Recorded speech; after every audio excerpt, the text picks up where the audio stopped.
ओम शांति। आज है 6 जून, शिव बाबा की साकार मुरली।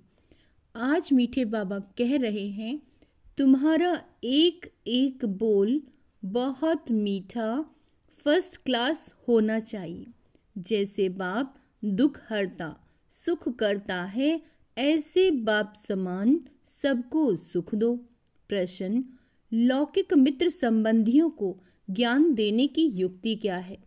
उत्तर: कोई भी मित्र संबंधी आदि है तो उनसे बहुत नम्रता से, प्रेम भाव से, मुस्कुराते हुए बात करनी चाहिए, समझाना चाहिए। ये वही महाभारत लड़ाई है। बाप ने रुद्र ज्ञान यज्ञ रचा है। मैं आपको सत्य कहता हूँ कि भक्ति आदि तो जन्म जन्मांतर की। अब ज्ञान शुरू होता है। जब मौका मिले तो बहुत युक्ति से बात करो। कुटुंब परिवार में बहुत प्यार से चलो, कभी किसी को दुख ना दो। गीत है, आखिर वह दिन आया आज। ओम शांति। जब कोई गीत बजता है तो बच्चों को अपने अंदर उसका अर्थ निकालना चाहिए। सेकंड में निकल सकता है। यह बेहद के ड्रामा की बहुत बड़ी घड़ी है ना। भक्ति मार्ग में मनुष्य पुकारते भी हैं। जैसे कोर्ट में केस होता है तो कहते हैं कब सुनवाई हो, कब बुलावा हो, तो हमारा केस पूरा हो। तो बच्चों का भी केस है। अच्छा, कौन सा केस? रावण ने तुमको बहुत दुखी बनाया है, तुम्हारा केस दाखिल होता है बड़े कोर्ट में। मनुष्य पुकारते रहते हैं, बाबा आओ, आकर के हमको दुखों से छुड़ाओ। एक दिन सुनवाई तो जरूर होती है। बाप सुनते भी हैं, ड्रामा अनुसार आते भी हैं, बिल्कुल पूरे टाइम पर। उनमें एक सेकंड का भी फर्क नहीं पड़ सकता। बेहद की घड़ी कितनी एक्यूरेट चलती है। यहाँ तुम्हारे पास एक छोटी घड़ियाँ भी एक्यूरेट नहीं चलती। यज्ञ का हर कार्य एक्यूरेट होना चाहिए, घड़ी भी एक्यूरेट होनी चाहिए। बाप तो बड़ा एक्यूरेट है, सुनवाई बड़ी एक्यूरेट होती है। कल्प कल्प कल्प के संगम पर एक्यूरेट टाइम पर आते हैं। तो बच्चों की अब सुनवाई हुई। बाबा आया हुआ है, अभी तुम सबको समझाते हो। आगे तुम भी नहीं समझते थे कि दुख कौन देता है। अभी बाप ने समझाया। रावण राज्य शुरू होता है द्वापर से। तुम बच्चों को मालूम पड़ गया। बाबा कलप कलप संगम युग पर आते हैं। ये है बेहद की बात। शिव बाबा बेहद की रात में आते हैं, श्री कृष्ण की बात नहीं।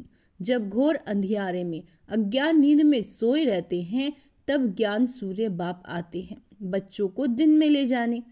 कहते हैं मुझे याद करो क्योंकि पतित से पावन बनना है। बाप ही पतित पावन है। वह जब आए तब तो सुनवाई हो। अब तुम्हारी सुनवाई हुई है। बाप कहते हैं मैं आया हूँ पतितों को पावन बनाने। पावन बनने का तुमको कितना सहज उपाय बताता हूँ। आजकल देखो साइंस का कितना जोर है। एटॉमिक्स बम्स आदि का कितना जोर से आवाज होता है।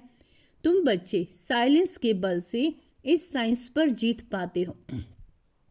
साइलेंस को योग भी कहा जाता है। आत्मा बाप को याद करती है, बाबा आप आओ तो हम शांति धाम में जाकर निवास करें। तो तुम बच्चे इस योग बल से, साइलेंस के बल से साइंस पर जीत पाते हो, शांति का बल प्राप्त करते हो।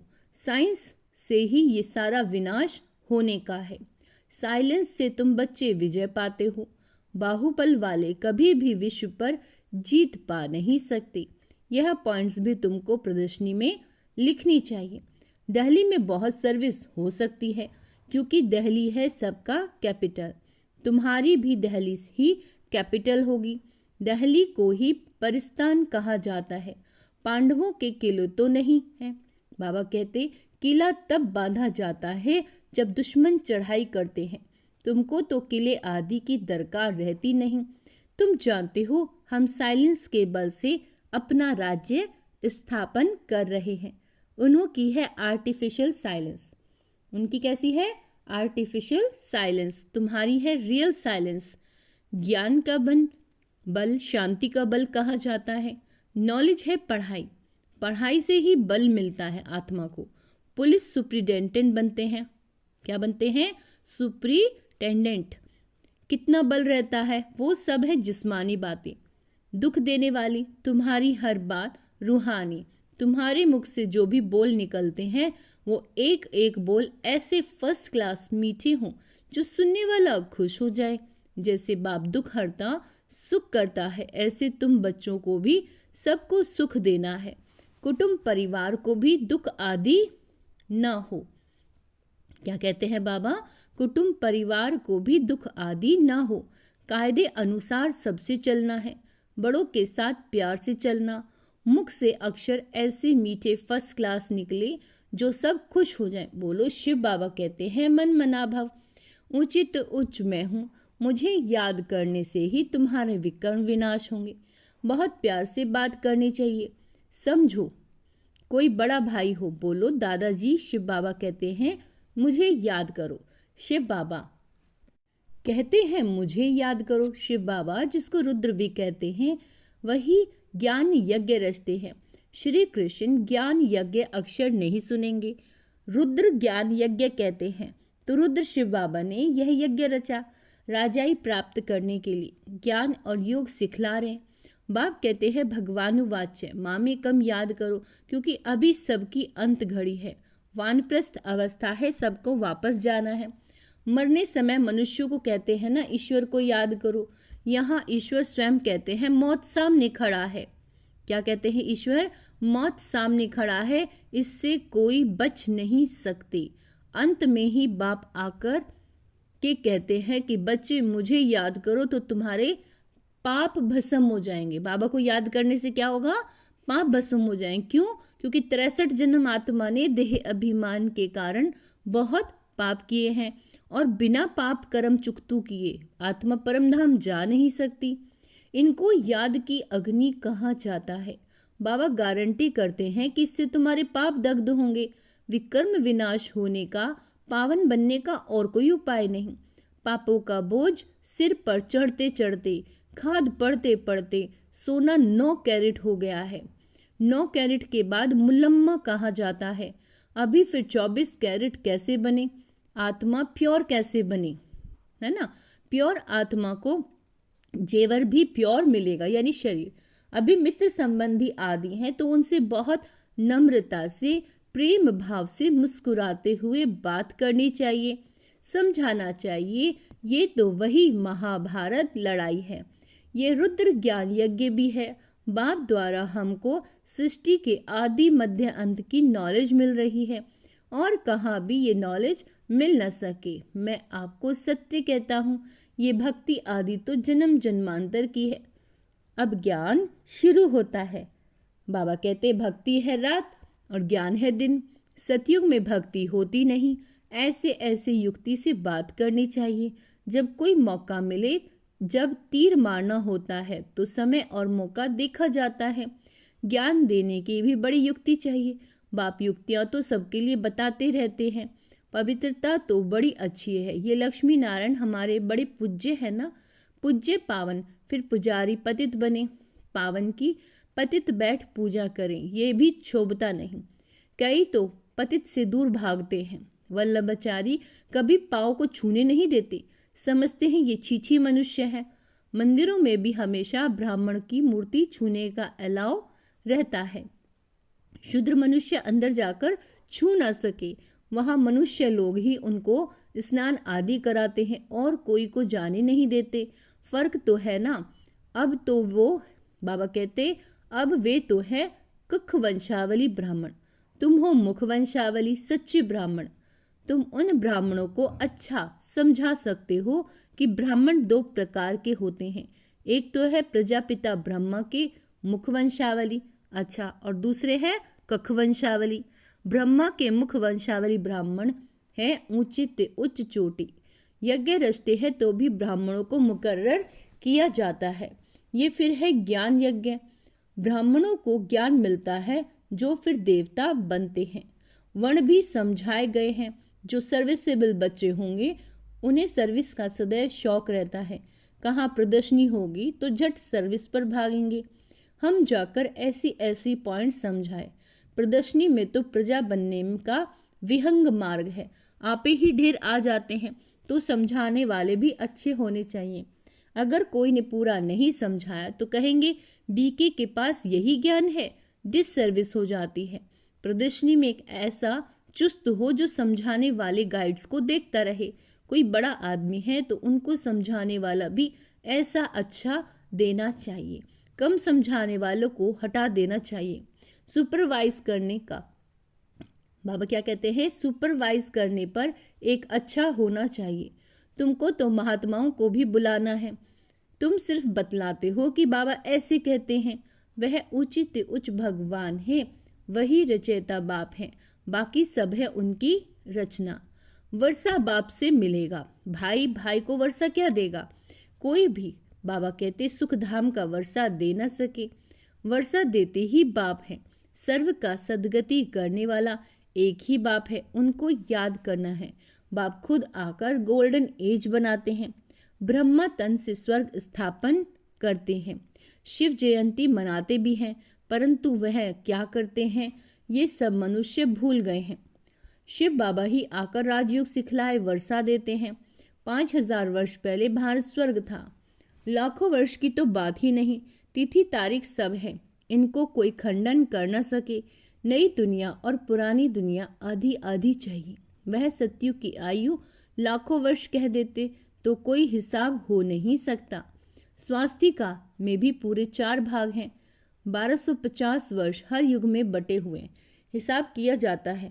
वो लोग हिसाब तो कुछ भी जानते नहीं, इसलिए कौड़ी तुल्य कहा जाता है। अब बाप हीरे तुल्य बनाते हैं। सब पतित हैं, भगवान को याद करते हैं।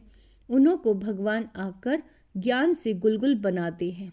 तुम बच्चों को ज्ञान रत्नों से सजाते रहते हैं, फिर देखो तुम क्या बनते हो। तुम्हारी एम ऑब्जेक्ट क्या है? भारत कितना सिरताज था, सब भूल गए हैं। मुसलमान आदि में भी कितना सोमनाथ मंदिर से लूट, मस्जिदों आदि में हीरे आदि जाकर लगाए। अभी उनकी तो कोई वैल्यू भी कर नहीं सकते। इतनी बड़ी बड़ी मणियाँ राजाओं के ताज में रहती थी, कोई तो करोड़ों की, कोई 5 करोड़ की। आजकल तो सब इमिटेशन निकल पड़ी है। इस दुनिया में सब है आर्टिफिशियल पाई का सुख, बाकी है दुख। इसीलिए सन्यासी भी कहते हैं कागविष्टा समान सुख। इसीलिए वो घर छोड़ते हैं, परंतु अब तो वह भी तमो प्रधान हो पड़े हैं। सन्यासी भी शहर में अंदर घुस पड़े हैं, परंतु सब अब किसी को सुनाएं। राजा रानी तो है नहीं, कोई भी मानेगा नहीं, कहेंगे सबकी अपनी अपनी मत है, जो चाहे सो करो। संकल्प की सृष्टि है। अब तुम बच्चों को बाप गुप्त रीति पुरुषार्थ कराते रहते हैं। तुम कितना सुख भोगते हो। दूसरे धर्म की पिछाड़ी में जब वृद्धि को पाते हैं तब लड़ाइयाँ आदि खिटपिट होती है। पौना समय तो सुख में रहते हैं। इसीलिए बाप कहते हैं तुम्हारा देवी देवता धर्म बहुत सुख देने वाला है। हम तुमको विश्व का मालिक बनाते हैं और धर्म संस्थापक कोई राजाई नहीं स्थापन करते। वह सदगति नहीं करते, आते हैं सिर्फ अपना धर्म स्थापन करने। वह भी जब अंत में तमो प्रधान बन जाते हैं तो फिर बाप को आना पड़ता है सतो प्रधान बनाने। तुम्हारे पास सैकड़ों मनुष्य आते हैं, परंतु कुछ भी समझते नहीं। बाबा को लिखते हैं फलाना बहुत अच्छा समझ रहा है, बहुत अच्छा है। बाबा कहते हैं कुछ भी समझा नहीं। अगर समझ जाए बाबा आया हुआ है, विश्व का मालिक बना रहे हैं, बस उसी समय मस्ती चढ़ जाए, फौरन टिकट लेकर यहाँ भागे। परंतु ब्राह्मणी की चिट्ठी तो जरूर लानी पड़े बाप से मिलने के लिए। बाप को पहचान जाए तो मिलने बिगर रह नहीं सकता, एकदम नशा चढ़ जाए। जिन्हें नशा चढ़ा हुआ होगा उन्हों अंदर में बहुत खुशी रहेगी, उनकी बुद्धि मित्र संबंधियों में भटकेगी नहीं। जिन्हें ये महसूस हो जाएगा कि बाबा आया है तो मित्र संबंधियों में बुद्धि नहीं भटकेगी, परंतु बहुतों की भटकती रहती है।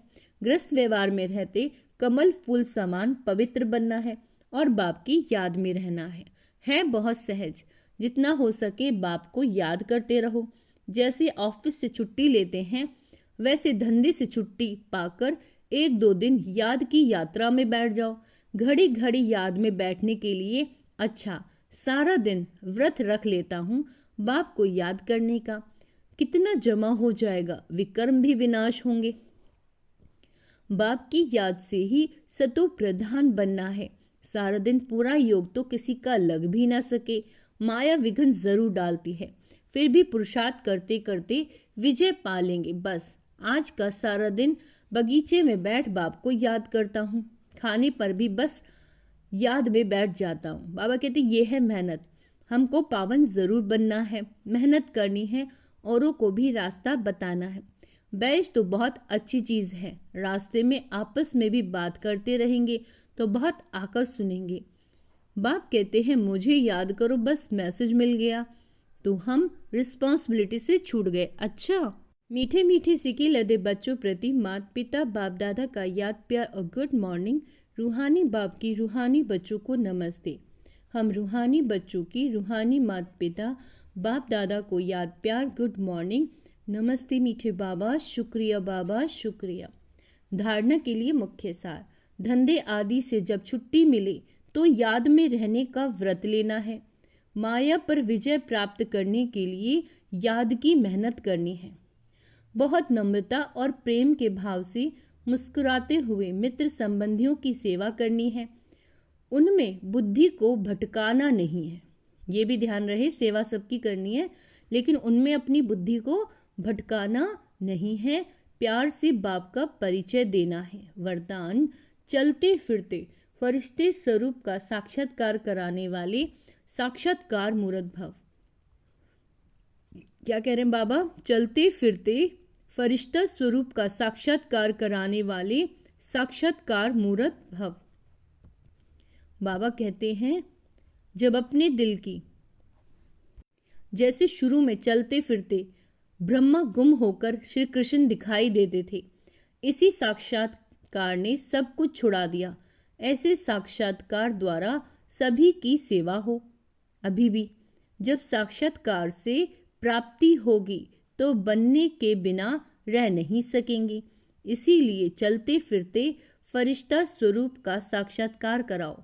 भाषण वाले बहुत हैं लेकिन आप भाषणा देने वाले बनो, तब समझेंगे ये अल्लाह लोग हैं। स्लोगन, सदा रूहानी मौज का अनुभव करते रहो तो कभी भी मूंझेंगे नहीं। अपनी शक्तिशाली मनसा द्वारा सकाश देने की सेवा करो। अब अपने दिल की शुभ भावनाएं अन्य आत्मा तक पहुंचाओ। साइलेंस की शक्ति को प्रत्यक्ष करो। हर एक ब्राह्मण बच्चे में ये साइलेंस की शक्ति है। सिर्फ इस शक्ति को मन से तन से इमर्ज करो। 1 सेकंड में मन के संकल्पों को एकाग्र कर लो तो वायुमंडल में साइलेंस की शक्ति के प्रकंपन स्वतः ही फैलते रहेंगे। अच्छा, ओम शांति। तो आज का स्वमान अभ्यास करेंगे। मैं रूहानी मौज में रहने वाली आत्मा हूँ। मैं साक्षात्कार मूर्त हूँ। मैं नम्रचित्त आत्मा हूँ। ओम शांति।